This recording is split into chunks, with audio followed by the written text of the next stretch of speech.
Isang araw, nagkasalubong yung dalawang magkumparing si Banong at si Tulang. Oh, paring Banong, saan ba lakad at bis na bis ka? Eh, paluwas ako ng Maynila, paring Tulang. Paring Tulang, di ba sanay na sanay ka sa Maynila? Pabayo ko naman. Sagot ni Tulang na may pagyayabang. Eh kung ganun eh, turuan mo nga naman ako ng mga diskarte sa Maynila. Eh ano bang gusto mong matutunan, paring Banong? Matagal ko nang iniisip to eh.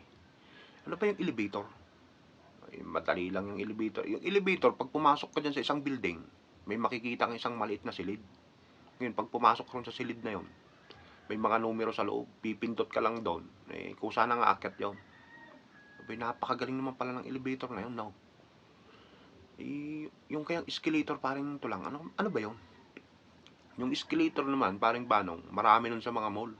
Ngayon, pag tumayo ka dun sa escalator, kusa nang aakyat yun. Ah, ang ganda pala ng escalator, no? Teka, isa pa, paring Tulang yung calculator, kaya ano ba yun? Calculator? Paring Banong, bago yun ah. Hindi pa ako nakasakay dun ah.